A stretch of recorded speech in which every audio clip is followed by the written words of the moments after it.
Welcome the our channel. Today we how to connect Rive to After Effects for interactive style assets. Quick tutorial step by step clearly. First, ensure you have both Rive and Adobe After Effects installed on your computer. Open your Rive project where the interactive style assets are created. Export the asset by clicking on the Export button in Rive. Select the file format suitable for After Effects, typically as a .svg or .png sequence. After exporting, open Adobe After Effects on your computer. Create a new project in After Effects by selecting File and then New. Import the exported Rive asset by clicking on File and then Import. Drag the imported asset from the project panel into your composition timeline. Adjust the size and position of the asset as needed within your composition. If you're using an SVG, you can right-click the layer and choose Create Shapes from Vector Layer for further adjustments. Now, apply any animations or effects you wish to your Rive asset in After Effects.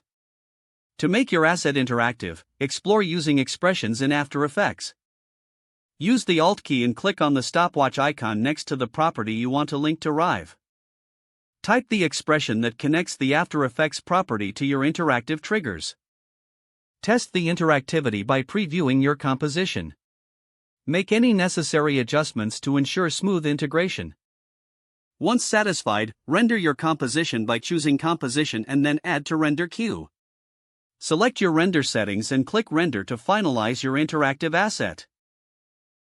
Your Rive asset is now successfully connected and interactive within After Effects. If the page does not load, refresh the browser or try again in a private or incognito window. Make sure you are using the correct email address, then retype it carefully to avoid small typos. If your password is not accepted, use the reset option and create a new strong password you can remember. Check your spam folder for verification or security emails, then complete any requested confirmation steps. Enable two-factor authentication if available to improve account security and reduce unauthorized access risk. After signing in, review your profile details so your contact information and settings are accurate and current. If you see an error message, note it down and try again after restarting your device and internet connection. Log out when you finish, especially on shared devices, to keep your account and payment information secure. If the page does not load, refresh the browser or try again in a private or incognito window. Make sure you are using the correct email address, then retype it carefully to avoid small typos.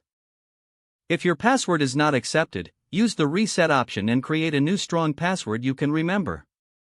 Don't forget to like this video and subscribe to our channel for more step-by-step tech guides.